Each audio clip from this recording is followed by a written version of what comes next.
من لسانی یفقہوا قولی واجعل لی وزیرا من اہلی ربی یسر ولا تعسر وتمم بالخیر وبک نستعین آمین یا الہی آمین۔ اللہم انفعنا بما علمتنا وعلمنا ما ینفعنا وزدنا علما۔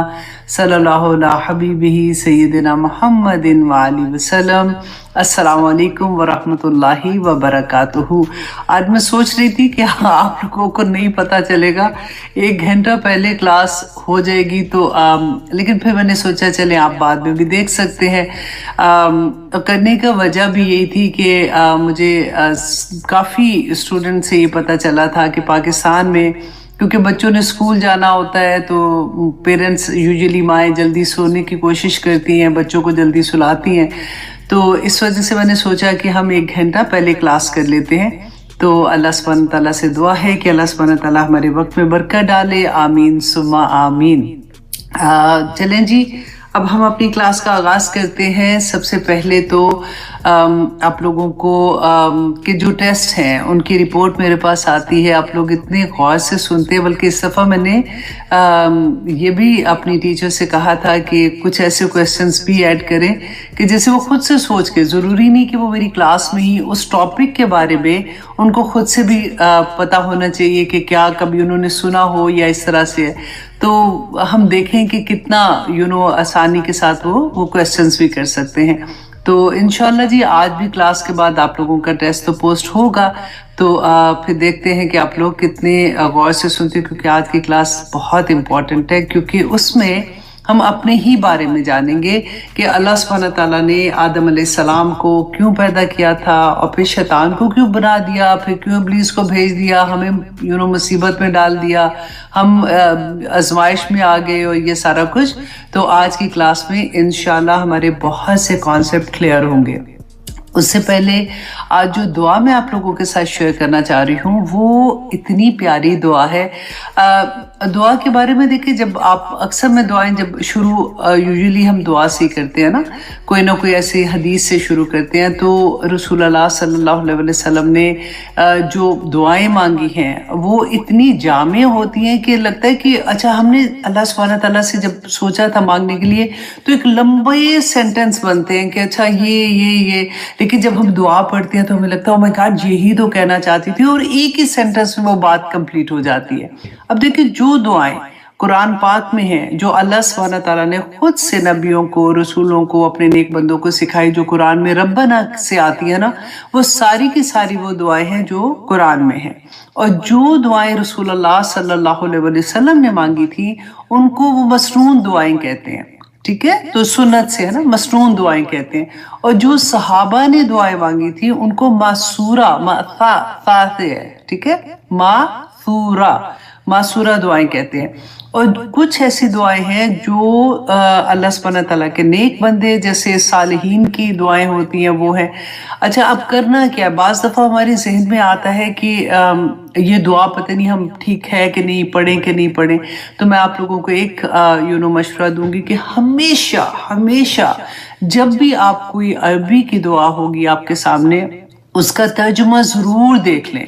اسی لیے میں ہر دعا کا ترجمہ آپ لوگوں کے ساتھ شیئر کرتی ہوں تاکہ آپ لوگوں کو پتہ ہو کہ اس میں ہم کہہ کیا رہے ہیں، اللہ سبحانہ تعالیٰ سے مانگ کیا رہے ہیں۔ کیونکہ اگر دعا کا ترجمہ نہیں آتا نا تو آنیسٹلی مانگنے کا کوئی فائدہ نہیں ہے، کیونکہ دعا تو التجا ہے اللہ سبحانہ تعالیٰ کے سامنے نا۔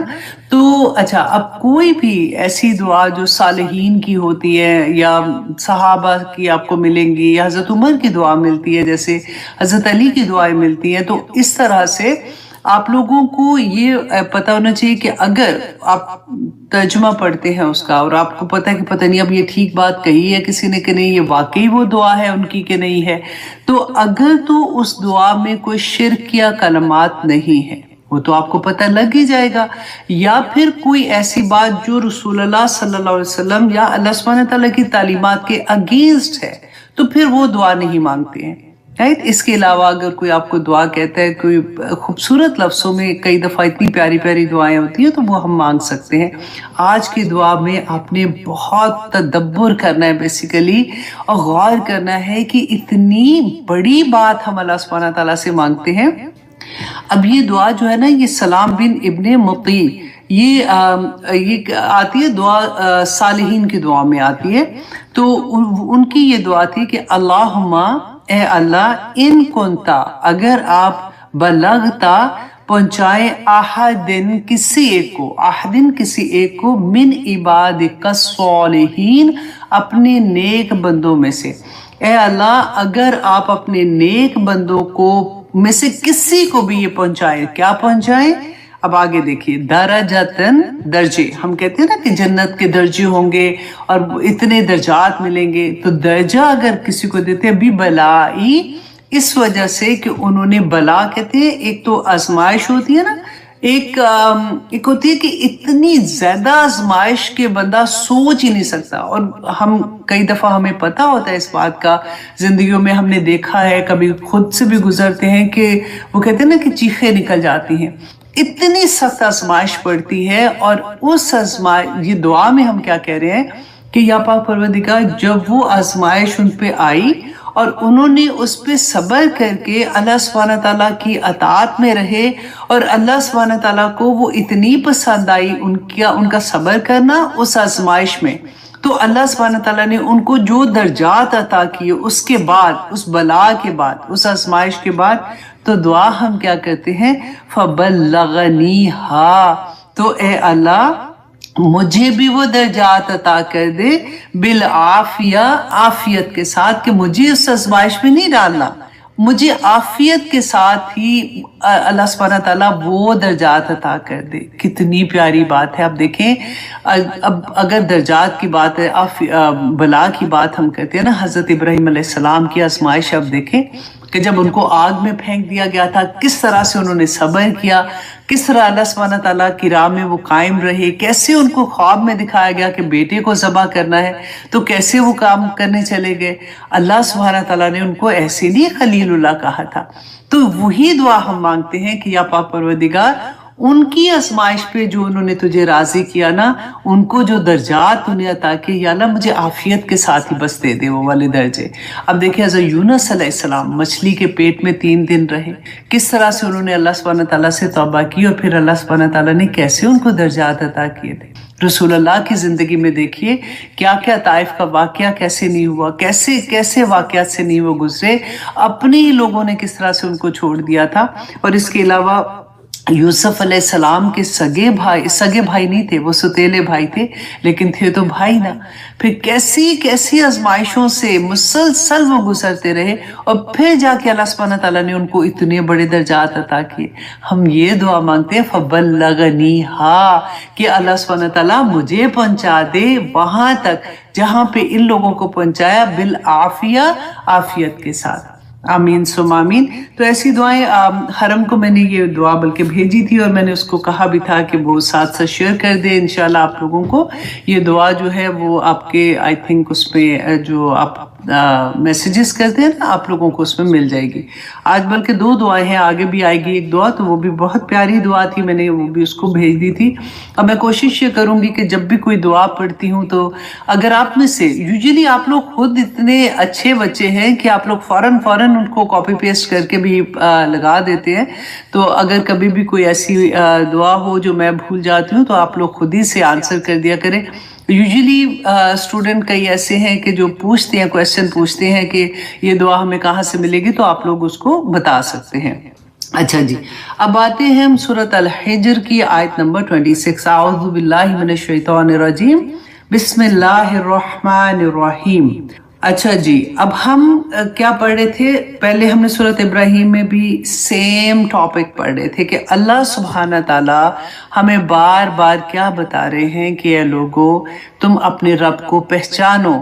تم کائنات میں دیکھو کہ تمہیں کیسے اپنے رب کی پہچان ملے گی. تم آسمان کو دیکھو، تم زمین کو دیکھو، تم چاند کو دیکھو، سورج کو دیکھو، پانی کو دیکھو، کیسے تمہیں سمجھ نہیں آتی ہے کہ اللہ سبحانہ تعالیٰ ایک ہے، اور وہ جو کچھ کہہ رہا ہے اس قرآن پاک میں اللہ سبحانہ تعالیٰ کا ایک کلمہ حق ہے. پھر تم کیسے انکار کر دیتے ہو ان احکامات کو ماننے کا؟ تمہارے میں اتنی جرت کہاں سے آتی ہے؟ بیسیکلی یہ لفظ میں اپنے پاس سے بول رہی ہوں کہ آنیسٹلی جب ہم یہ آیات پڑھتے ہیں، میں ہمیشہ ایک بات آپ کو کہوں گی کہ اگر آپ کو یہ لگتا ہے نا کہ عمل ابھی ویسا نہیں ہو رہا، ابھی عمل میں کمی ہے، تو ایک بات یاد رکھیے گا کہ ابھی آپ کو اللہ کی پہچان ہی نہیں ہوئی ہے۔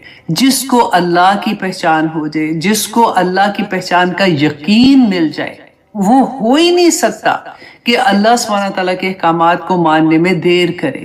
ہاں، انسان ہے، غلطی ہو سکتی ہے، بار بار ہو سکتی ہے، لیکن پھر وہی بات ہے کہ یہ نہیں ہو سکتا کہ مسلسل نافرمانی کرتے رہیں اور یہ کہیں کہ اللہ سبحانہ تعالیٰ رحیم ہے، کریم ہے، اللہ نے معاف کر دینا، کوئی بات نہیں، اب اتنا تو بنتا ہے۔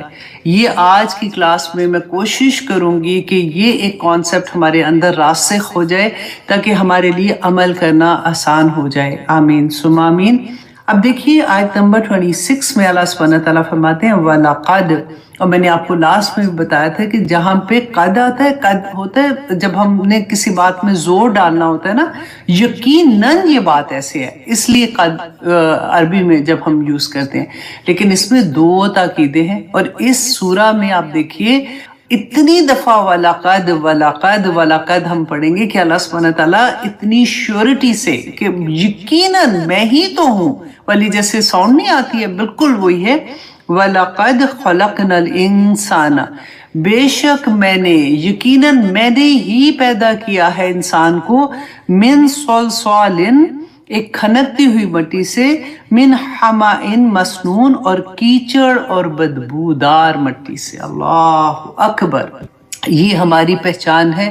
کوئی پوچھتا ہے نا کہ آپ کون ہیں، کہاں سے ہیں، آپ کے کہاں رہتی تھیں پہلے آپ یہ دیکھیے کہ اسی طرح کا انٹروڈکشن ہے یہ کہ ہم کیسے پیدا ہوئے تھے۔ اللہ سبحانہ تعالیٰ فرماتے ہیں من صلصال من حماء مسنون، کہ کیچڑ بدبودار مٹی ایسی جس کو اللہ سبحانہ تعالیٰ نے کہتے ہیں پوری دنیا سے اللہ سبحانہ تعالیٰ نے مٹی کو اکٹھا کیا اور اس کو پھر گوندھ کے جتنی دیر اللہ سبحانہ تعالیٰ نے چاہا اس کو رکھا، اور پھر اس کے اندر اللہ سبحانہ تعالیٰ نے کب روح پھونکی تھی، آج انشاءاللہ آج کی کلاس میں ہم یہ دیکھیں گے۔ لیکن یہاں پہ آپ یہ دیکھیے کہ اللہ سبحانہ تعالیٰ آدم علیہ السلام کی تخلیق کا واقعہ بیان کر رہے ہیں کہ تم آدم کو کیسے بنایا۔ لوگ اکثر کہتے ہیں نا کہ ہم جیسے ہم کہتے ہیں کہ ہم مٹی سے بنے ہیں، مٹی میں ہی چلے جائیں گے، اور مٹی جو ہے وہ ہماری اصل ہے، کیونکہ ہمارا جسم جو ہے نا وہ مٹی سے بنا ہوا ہے، اسی لیے ہم دنیا کی طرف کھنچتے ہیں، اسی لیے ہمیں بھوک پیاس یہ دنیا کی چیزیں ہوتی ہیں نا، اور ایک اللہ سبحانہ تعالیٰ نے ہمیں جو روح پھونکی ہے، انشاءاللہ اس کے بارے میں بھی آگے ڈیٹیل میں دیکھیں گے کہ کس طرح سے ہے کہ اللہ سبحانہ تعالیٰ نے یہاں پہ فرمایا کہ کیسے آدم علیہ السلام کو پیدا کیا تھا، یعنی مجھے اور آپ کو، کہ کیونکہ انہی میں سے تو ہم ہیں نا۔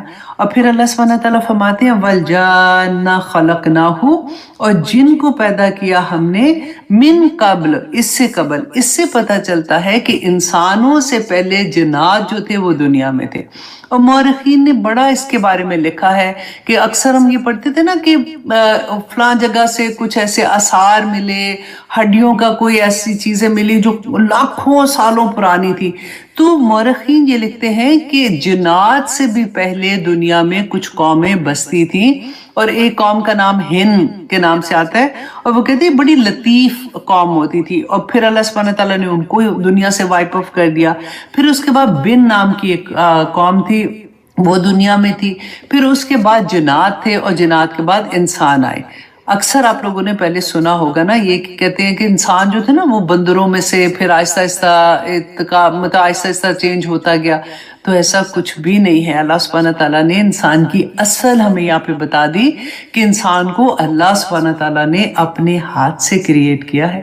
اب یہاں پہ جیسے ہم یہ کہتے ہیں نا ہاتھ سے کریٹ کیا ہے، اس کا یہ مطلب نہیں ہے ہم ہاتھوں کی بات کر رہے ہیں۔ ایک ہوتا ہے جو تعظیم دینا، کسی کو عزت دینا، جیسے فار ایگزامپل ہمارے گھر میں کوئی آتا ہے تو ہم کہتے کہتے ہیں اس کو کہ آج میں نے اپنے ہاتھ سے کھانا بنایا آپ کے لیے، تو اس کا یہ مطلب نہیں ہے کہ باقی دنوں میں پاؤں سے کھانا بناتی ہوں، جیسے کسی کو عزت دینے کے لیے۔ انسان کو آج آپ دیکھیے گا کہ اللہ سبحانہ تعالیٰ نے کتنی عزت سے نوازا ہے، کتنی محبت سے نوازا ہے، اور انسان اپنے آپ کو ہی پہچاننا بھول گیا ہے۔ اور یہاں پہ اللہ سبحانہ تعالیٰ نے فرمایا کہ والجاننا، اور جن کو خلقناہ ہم نے پیدا کیا، من قبل اس سے قبل، من نار السموم، اور آگ جو اسموک لیس فائر نہیں جیسے کہتے، وہ اس طرح سے اللہ سبحانہ تعالیٰ فرماتے ہیں کہ آگ کی لپٹ سے۔ اب دیکھیں تنور اگر آپ نے کبھی دیکھا ہوگا جس میں روٹیاں لگتی ہیں، تو جب پہلی دفعہ آگ ہوتی ہے نا تو اس میں دھواں نکلتا ہے، اس کے بعد وہ دھواں ختم ہو جاتا ہے تو صرف ایک شعلے نظر آتے ہیں، مطلب آگ جلتی ہوئی نظر آتی ہے ریڈ کلر کی، لیکن اس میں دھواں نہیں ہوتا۔ بالکل ویسے ہی کہ اسموک لیس فائر سے اللہ سبحانہ تعالیٰ فرماتے ہیں اللہ سبحانہ تعالیٰ نے جنات کو پیدا کیا۔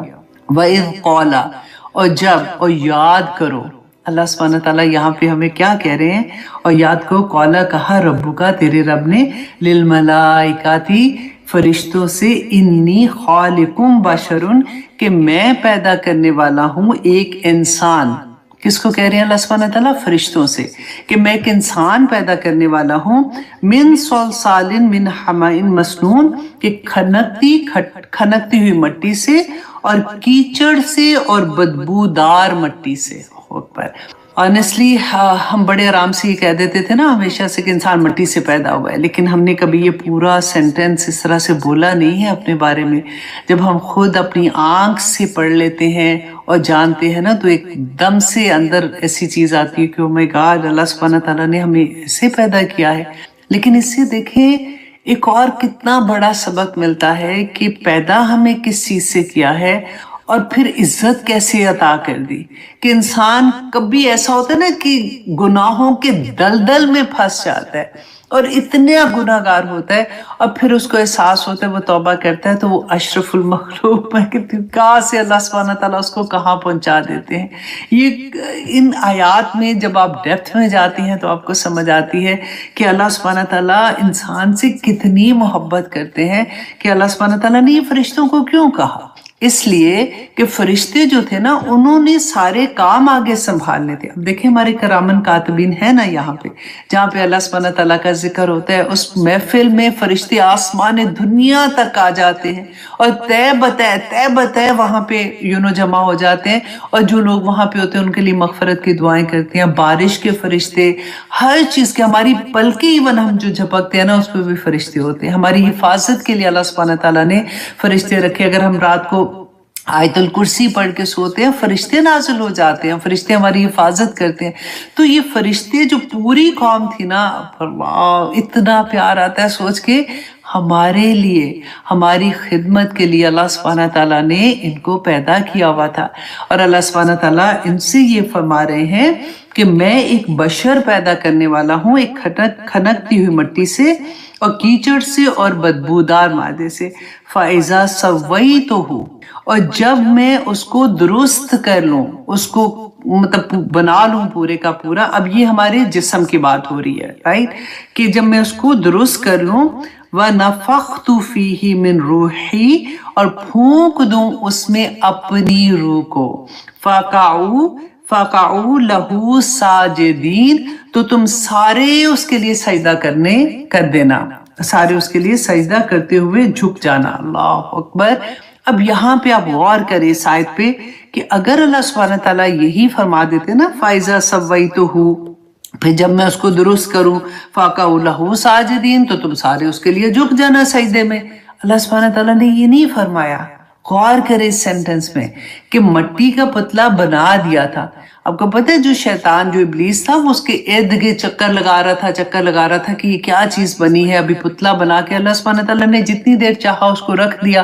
جب اس نے یہ دیکھا کہ اندر سے وہ خالی ہے تو اس نے یہ کہا کہ یہ غصہ اور شہوت پہ یہ قابو نہیں پا سکے، دو چیزوں پہ، اور وہاں سے اسی وقت وہ حملہ کرتا ہے۔ تو یہاں پہ اللہ سبحانہ تعالیٰ نے جو یہ کہا نا فَإِذَا سَوَّيْتُهُ، تو صرف یہ نہیں تھا کہ پتلے کو سجدہ ہے، مین دیکھیں بات کہاں پہ آتی ہے، وَنَفَخْتُ فِيهِ مِن رُوحِي، جب اللہ نے اس جسم کے اندر اپنی روح کو پھونکا۔ اب یہاں پہ اپنی روح کی بھی بات وہی آ جاتی ہے کہ دیکھیں یہ نہیں ہے کہ اللہ سبحانہ تعالیٰ نے اپنی روح اللہ سبحانہ تعالیٰ خود سے ہمارے اندر ہے، یہ بھی ایک تعظیمی ورڈ ہے۔ جیسے ہم کہتے ہیں نا بیت اللہ، اللہ کا گھر، یا ناقۃ اللہ ہم نے پڑھا تھا کہ اونٹنی جو تھی وہ اللہ کی اونٹنی، تو اللہ سبحانہ تعالیٰ کی نسبت جب اپنے ساتھ کرتے ہیں نا وہ تعظیم کے لیے کرتے ہیں، اور ہماری انسان کی تعظیم کے لیے اللہ سبحانہ تعالیٰ نے فرمایا کہ اس میں اللہ سبحانہ تعالیٰ نے اپنی روح جو ہے من روحی، اپنی روح اس میں پھونکی اور کہا کہ اس کو سجدہ کرنا۔ یہ سجدہ، اچھا چلے یہ بھی چھوڑ دیں، اپنی روح کی ہم بات جو کر رہے ہیں یہ انڈرسٹینڈنگ کے لیے ضروری ہے، اس لیے کہ اکثر ایسی بات آتی ہے تو ہمیں پتہ ہونا چاہیے، لیکن اصل معاملہ کیا تھا، یہ اللہ کا حکم تھا۔ اللہ سبحانہ تعالیٰ کے حکم کے آگے فرشتے جو ہے وہ سمینا و اطاعنا کر رہے تھے، جیسے رسول اللہ صلی اللہ علیہ وسلم کی تعلیمات میں تھا، صحابہ ہی کرتے تھے نا سمینا و اطاعنا، کہ اللہ کا حکم آ گیا تو بس ہو گئی بات۔ اب یہاں پہ بھی اللہ سبحانہ تعالیٰ نے جب فرشتوں کو حکم دیا کہ وہ سجدہ کریں، فسجدا، تو سجدہ کیا، الملائکۃ، فرشتوں نے، کلہم، تمام کے تمام، اجمعون، اکٹھے۔ اب یہاں پہ پھر غور کریں اس سینٹنس پہ کہ اگر صرف اللہ سبحانہ تعالیٰ یہ فرما دیتے نا فسجد الملائکۃ کلہم، کہ تمام کے تمام فرشتوں نے سجدہ کر دیا، تو اجمعون کا لفظ کیوں آ گیا اپنے ساتھ؟ کہ اس سے یہ پتہ چلتا ہے کہ ایسا نہیں تھا کہ اچھا فرشتوں کو حکم دیا، پھر جہاں بھی تھے جب بھی انہوں نے سجدہ کیا، ایک وقت میں صف بندی، ایک وقت میں سب نے اللہ سبحانہ تعالیٰ کے حکم کی تعمیل کی اور سب نے آدم علیہ السلام کو سجدہ کیا۔ اور آگے دیکھیے، الا ابلیس، مگر ابلیس نے نہیں سجدہ کیا۔ اب یہاں پہ ابلیس تھا کون؟ کیا یہ فرشتہ تھا کہ اس نے سجدہ نہیں کیا؟ اس نے کیا کہا تھا؟ ابا، انکار کیا اس نے، ان یکون مع الساجدین، کہ میں ہو جاؤں سجدہ کرنے والوں کے ساتھ۔ اب یہ جو ابلیس تھا نا، یہ ایکچولی کہا تھا جنات میں سے تھا، سورہ کہف میں آئے گا اس کے بارے میں انشاءاللہ، وہاں پہ ہم پڑھیں گے کیونکہ قرآن میں اللہ سبحانہ تعالیٰ نے بتا دیا یہ جنات میں سے تھا۔ اب یہاں پہ رکیے، اور جو کچھ میں بولوں گی نا آپ نے یہ سوچنا ہے یہ ہم اپنے لیے ہر ایک اپنی ذات کی پہ آ جائے کہ یہ میرے بارے میں فار ایگزامپل بات ہو رہی ہے، کیونکہ میری زندگی میں الحمدللہ جب سے قرآن کھلا ہے نا، اب تو مجھے چین ہی نہیں پڑتا، میں عبادت کرتی ہوں، اللہ سبحانہ تسبیحات کرتی ہوں تو چپ ہی نہیں ہوتی ہوں، کھانا بھی پکاتی ہوں میں تسبیحات کرتی ہوں، نماز کا انتظار کر رہی ہوتی ہوں، کوشش کرتی ہوں نیک کام کروں، سارا کچھ کر رہی ہوں نا۔ اب یہ جو تھا ابلیس کون تھا؟ جنات میں سے تھا۔ یہ اتنا نیک تھا، اتنا عبادت گزار تھا کہ یہ فرشتوں میں آنا جانا شروع ہو گیا تھا۔ اللہ سبحانہ تعالیٰ نے اس کو یہ مقام عطا کیا تھا کہ وہ فرشتوں میں بیٹھتا تھا۔ اور پھر کیا ہوا کہ جب یہ فرشتوں کو اللہ سبحانہ تعالیٰ نے حکم دیا تو اس نے انکار کر دیا۔ انکار کس چیز کا کیا تھا؟ آگے وہ ورڈ بھی آ جائیں گے، لیکن اب آپ یہاں پہ رک کے سوچئے، میں کیوں یہ کہہ رہی ہوں کہ اپنے اوپر یہ رکھ کے سوچیں کہ میں بھی تو اللہ سبحانہ تعالیٰ کی عبادت کرتی ہوں اور کوشش کر رہی ہوں اللہ کو منانے کی، پھر میں اللہ کا کوئی ایک حکم، یہ ایک بات تھی، اس نے، اور ایسا نہیں تھا کہ وہ اللہ کو نہیں مان رہا تھا، یہ اللہ کی بات نہیں مان رہا تھا، وہ تو کتنا عبادت گزار تھا، اونلی صرف ایک حکم اللہ سبحانہ تعالیٰ کا اس نے نہیں مانا۔ اللہ سبحانہ تعالیٰ نے کیا فرمایا؟ جا، تو مردود ہے، تو نکل جا یہاں سے، تو رجیم ہے، تو لعنت زدہ ہے، کہا نا اللہ سبحانہ تعالیٰ نے۔ اور ہم کتنی دیدہ دلیری سے اللہ سبحانہ تعالیٰ کے کتنے احکامات نہیں مانتے، اور کیا کہتے ہیں؟ میرے ہسبینڈ کو پسند نہیں ہے، میں کیا کروں؟ اپنے دل میں چور ہوتا ہے اصل میں، اب میں کیا کروں؟ یہ اب دیکھو نا، اگر چل میاں کے چھوڑ دیں، میں یہ کیسے کروں؟ میرے لیے بڑا مشکل ہے۔ دیکھیں ہم کتنی، آپ کبھی اپنے ورڈز اب سوچیں، میں اس لیے کہہ رہی ہوں اپنی ذات میں ہم نے آج کوشش کرنی ہے کہ ہم اپنی کلینزنگ کریں، کہ اللہ کا جب حکم آ جائے ہم پھر کیسے دلائل دیتے ہیں، اپنے آپ کو تسلی دینے کے لیے. اور یہ پھر کیسے ابلیس، یہ شیطان کیسے ہمارے دلوں میں وسواس ڈالے گا اور کس طرح سے ہوگا، آگے یہ پوری ڈیٹیل آئے گی. اللہ سبحانہ تعالیٰ ہمیں معاف کرے. اگر ہم نہیں کرتے نا تو ایٹ لیسٹ ہم یہ کریں کہ ہم ایڈمٹ کریں کہ ہاں مجھے کرنا چاہیے، مجھے پتا ہے اس بات کا، میں دعا بھی کر رہی ہوں، اللہ سبحانہ تعالیٰ میرے لیے آسانیاں کرے. یہ مت کہیں کہ نہیں ایسے نہیں اللہ سبحانہ تعالیٰ نے کہا، یا ایسے حکم نہیں ہے، یا کوئی بات نہیں، اب اللہ سبحانہ تعالیٰ تو معاف کریں گے. اب عمر اتنی ہو گئی ہے، جب جوانی میں نہیں کیا تو اب کیا کرنا ہے، ابھی آپ کی عمر اتنی بڑی نہیں ہوتی ہے. اب کتنے بہانے ہم اپنے آپ سے کرتے ہیں. شیطان نے اللہ سبحانہ تعالیٰ کا یہ ایک حکم نہیں مانا تھا تو اللہ سبحانہ تعالیٰ نے اس کو کیا کہا؟ قالا کہا. کس نے؟ اللہ سبحانہ تعالیٰ نے کہا یا ابلیسو، اے ابلیس، ما لکا اللہ تکونا مع الساجدین، کہ کیا ہے تجھے کہ تو سجدہ نہیں کر رہا. اللہ سبحانہ تعالیٰ بھی بیسیکلی اس کی سینٹنس کی ساؤنڈ آپ غور کریں کہ اللہ سبحانہ تعالیٰ بھی اسے پوچھ رہے ہیں کہ تجھے کیا ہو گیا ہے، اتنا تو عبادت گزار، تو اللہ کا اتنا حکم ماننے والا، تو نے اللہ کو اتنا خوش کیا کہ اللہ سبحانہ تعالیٰ نے تیرا درجہ کہاں سے کہاں پہنچا دیا کہ مالا کا کہ کیا ہے تجھے اللہ تکونا مع الساجدین، کہ تو سجدہ کرنے والوں میں سے نہیں ہے. بالکل وہی بات عائشہ، تجھے کیا ہے، تو یہ کام کیوں نہیں کر سکتی ہے، یہ تیرے اللہ کا حکم ہے، تو گھر سے نکلتی ہے تو کور کیوں نہیں کر سکتی ہے، تجھے کیا پرابلم ہے، تیرے رب کا حکم ہے.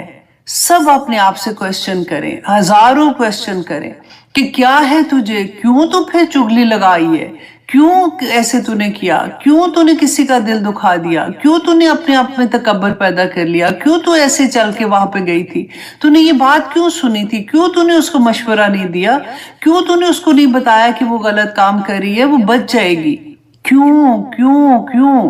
ان پوری آیات میں آپ دیکھیے گا کہ ہمیں یہی سوال ملے گا کہ اللہ سبحانہ تعالیٰ پھر آگے فرماتے ہیں قالا کہا، کس نے؟ ابلیس نے کہا، لم اکن، اللہ اکبر، کہ نہیں ہوں میں، لی اسجدا، کہ میں سجدہ کروں، لبشرن، ایک بشر کو، ایک انسان کو، خلقتہ من صلصال من حمأ مسنون، کہ جس کو تو نے بدبودار کیچڑ سے پیدا کیا ہے. یہ بھول گیا تھا کہ اس انسان کے جسم کے اندر روح اللہ سبحانہ تعالیٰ نے پھونکی ہے، اللہ سبحانہ تعالیٰ نے اپنی طرف اس کو نسبت کی ہے، اور بھول گیا تھا کہ یہ ایک انسان کو سجدہ کرنا نہیں ہے، یہ اللہ کے حکم کو سجدہ کرنا ہے. یہی بات یہاں پہ آپ غور کریں کہ اس نے کیا کہا تھا کہ لم اکن، کہ میں نہیں، ہرگز نہیں میں کرنے والا ہوں اس کو سجدہ. اتنی عبادت کا تکبر آ گیا تھا، کیونکہ عبادت کا تکبر بھی بہت خراب ہوتا ہے، بندہ ہر ایک کو جج کرنا شروع ہو جاتا ہے. اللہ سبحانہ تعالیٰ ہمیں بچائے اس بات سے، آمین ثم آمین. اب آگے دیکھیے آیت نمبر 34 میں اللہ سبحانہ تعالیٰ فرماتے ہیں قالا کہا فخرج منہا، کہ تو نکل جا یہاں سے. اللہ سبحانہ تعالیٰ کا غصہ اس میں اب دیکھیے گا، ایک حکم نہیں مانا. اللہ سبحانہ تعالیٰ نے کہا نکل جا یہاں سے، فَإِنَّكَ رَجِيمٌ، کہ بے شک تو مردود ہے. رجم کہتے ہیں پتھر مارتے ہیں جس طرح سے، رجیم بے شک تو مردود ہے، تو لعنت کیا گیا ہے. وَإِنَّ عَلَيْكَ اللَّعْنَةَ إِلَى يَوْمِ الدِّينِ، اور بے شک یقیناً سٹنلی تجھ پہ لعنت ہے آخری دن تک، جس دن اللہ سبحانہ تعالیٰ حساب لیں گے، قیامت کے دن تک تجھ پہ لعنت ہے. اللہ اکبر. قالا کہا، کس نے؟ ابلیس نے کہا، ربی، اے میرے رب، فانظرنی، کہ بس تو مجھے مہلت دے دے. اب شیطان جو تھا، یہ ابلیس جو تھا، اب دیکھیں وہ اللہ کو جانتا تھا، رائٹ، وہ آخر اتنی دیر فرشتوں میں اٹھتا بیٹھتا تھا، اللہ اس سے خوش تھے تو وہ جانتا تھا. اب یہاں پہ اللہ سبحانہ تعالیٰ سے دعا کیا مانگ رہا ہے. اللہ سبحانہ تعالیٰ سے جب بھی ہم کچھ مانگتے ہیں وہ دعا ہی ہوتی ہے نا. تو اب یہاں پہ دیکھیے کہ اللہ سبحانہ تعالیٰ، ایک بڑی حوصلہ بھی یہ ملتا ہے کہ اللہ سبحانہ تعالیٰ نے تو شیطان کی دعا پوری کر لی تھی، تو پھر ہماری بھی دعا پوری کر لیں گے انشاءاللہ جب ہم دعا مانگتے ہیں. تو قالا کہا، ربی، اے میرے رب، فانظرنی، کہ پس مہلت دے مجھے، الی یوم یبعثون، کہ اس دن تک جب سب اٹھائے جائیں. قالا کہا، فانک من المنظرین، کہ بے شک تو مہلت دیے جانے والوں میں سے ہے. تو اللہ سبحانہ تعالیٰ نے یہاں پر اس کی دعا قبول کر لی. اللہ نے کہا کہ ٹھیک ہے، تو مانگ رہا ہے میرے سے یہ مہلت، تو چلو ٹھیک ہے، تجھے میں مہلت دیتا ہوں قیامت کے دن تک. ارے دل میں سوال پیدا ہوتا ہے کہ اللہ سبحانہ تعالیٰ اس کمبخت کو نہ ہی مہلت دیتے، کم از کم ہماری جان بچ جاتی۔ تو ایسا نہیں ہے، کیونکہ ہمارا نفس سب سے بڑا ہمارے ساتھ جو دھوکہ دینے والا ہے نا، جو ہمیں خراب کرنے والا ہے، وہ ہمارے ساتھ لگا ہوا ہے۔ آگے دیکھیے گا کہ اللہ سبحانہ تعالیٰ کتنی محبت سے بات کرتے ہیں پھر۔ تو اللہ سبحانہ تعالیٰ تمہیں مہلت دی جاتی ہے الی یوم وقت المعلوم اور مقررہ وقت تک۔ یہ تو ہم نے پڑھ لیا تھا نا۔ قولا کہا ربی اے میرے رب۔ اب یہاں دیکھیے کہ کہہ رہا ہے ربی اے میرے رب، رب کو مان رہا ہے، اللہ سے محبت بھی کر رہا ہے ساتھ ساتھ۔ اے میرے رب بما اغویتنی، اس وجہ سے جو تو نے مجھے بہکایا، جو تو نے مجھے بے راہ کیا، اللہ اکبر، کے بعد پھر اللہ پہ لے کے آ رہے ہیں۔ ہم کتنی دفعہ یہ سنتے ہیں نا کہ اللہ چاہے گا تو پھر میرے ساتھ ایسے ہو جائے گا، میں تو چاہتی ہوں کہ میں یہ کر لوں لیکن ابھی میرے لیے بڑا مشکل ہے، اللہ ہی نہیں ابھی چاہتے تو میں کیا کروں۔ بالکل وہی سینٹنس، لفظ ڈیفرنٹ ہے۔ کہہ رہا ہے کہ بما اغویتنی، کہ بوجہ اس کے جو تو نے مجھے بہکایا، لَأُزَيِّنَنَّ، کہ میں ضرور مزین کر دوں گا، لَهُمْ، ان کے لیے، فی الارض، زمین کو۔ اس نے قسم کھائی تھی کہ میں ضرور بضرور دنیا کو ان کے لیے مزین کر دوں گا، وَلَأُغْوِيَنَّهُمْ، اور البتہ میں ضرور بضرور بہکا دوں گا، اجمعین، سب کے سب کو۔ اس نے آگے بھی جا کے آپ پڑھیے گا قرآن میں اللہ سبحانہ تعالیٰ نے ڈیفرنٹ جگہ پہ اس کا ذکر آئے گا، اور ہر جگہ پہ اللہ سبحانہ تعالیٰ نے ڈیفرنٹ اینگل سے اس کو ہمیں بتایا ہے۔ آدم علیہ السلام اور ابلیس کا قصہ ہے۔ اس نے یہ اللہ سبحانہ تعالیٰ سے کہا تھا کہ مجھے آپ مہلت دیں، میں ان کے دائیں سے آؤں گا، بائیں سے آؤں گا، آگے سے آؤں گا، پیچھے سے آؤں گا۔ اس کو یہ پتا تھا کہ میں کس طرح سے ان کو بہکاؤں گا، اور میں ان کے راستے میں بیٹھ جاؤں گا، میں ان کی نسلوں کی جڑوں تک کاٹ دوں گا۔ یہاں تک بھی اس نے اللہ سبحانہ تعالیٰ سے کہا، اللہ اکبر۔ اور آپ یہاں پہ دیکھیے کہ یہ جو اس نے یہ کہا نا، پتا تو تھا اس کو، جھوٹا نہیں تھا یہ۔ آپ آگے دیکھیے، اللہ، مگر، عبادکا، تیرے بندوں کے، منہم، ان میں سے، المخلصین، جو تیرے مخلص خالص بندے ہیں۔ اللہ اکبر۔ اس کو یہ پتا تھا کہ جو اللہ کے خالص بندے ہیں نا، ان کو یہ نہیں بہکا سکے گا۔ اس نے خود ہی سے کہہ دیا۔ اب غور کریں اس بات پہ کہ اللہ کے خالص بندوں کا یہ کچھ نہیں بگاڑ سکتا۔ جب ہم کہتے ہیں نا ہائے شیطان نے بہکا دیا تھا، شیطان کا وقت نے یہ کر دیا، اچھے بھلے تو کر رہے تھے، کچھ نہیں کر سکتا اس کا جو اللہ کا خالص بندہ ہے۔ ہم اللہ کا غرور ہیں۔ انسان جو اللہ سبحانہ تعالیٰ نے بنایا ہے، وہ اللہ سبحانہ تعالیٰ نے آگے اس کو یہی کہا ہے۔ اب دیکھیں قولا کہا اللہ سبحانہ تعالیٰ نے، ھذا صراط الیہ، کہ یہ راستہ ہے مستقیم، سیدھا پہنچنے والا۔ کون سا؟ جو مخلصین کا راستہ ہے، جو خالص لوگوں کا راستہ ہے۔ اب دیکھیے ہم لوگ ایک دودھ بھی لیتے ہیں نا، تو تب بھی ہمیں یہ ہوتا ہے کہ دودھ ہمارا خالص ہو، اس کے اندر کوئی ملاوٹ نہ ہو۔ سونا بھی لینے جاتے ہیں نا تو 100 دفعہ چیک کرواتے ہیں کہ اس کے اندر یہ خالص ہے کہ نہیں۔ تو پھر اللہ سبحانہ تعالیٰ کو کوئی چیز بھیجیں اور وہ خالص نہ ہو، اللہ کو ہم کیا بھیج سکتے ہیں؟ اپنے اعمال ہی بھیج سکتے ہیں نا۔ تو اعمال اگر خالص نہ ہوں گے تو اللہ سبحانہ تعالیٰ کے پاس جانے کا کوئی فائدہ نہیں ہے۔ ہم کتنی نیکیاں بھی دن رات کریں، لیکن اگر اس کے اندر ہماری نیت ٹھیک نہیں ہوگی نا، تو ان نیکیوں کا کوئی فائدہ نہیں ہے۔ آپ کو وہ حدیث یاد ہوگی کہ قیامت کے دن اللہ سبحانہ تعالیٰ سب سے پہلے فیصلہ جب کریں گے نا، تو شہید کو بلایا جائے گا، اس سے پوچھا جائے گا، اللہ سبحانہ تعالیٰ پوچھیں گے کہ تم نے کیا کیا دنیا میں۔ پہلے اللہ سبحانہ تعالیٰ اپنی نعمتیں یاد کروائیں گے، پھر پوچھیں گے کہ تم نے دنیا میں کیا کیا تھا، تو وہ کہے گا کہ یا پاک پروردگار، میں نے تو اپنی جان کا نذرانہ تک آپ کی راہ میں دے دیا۔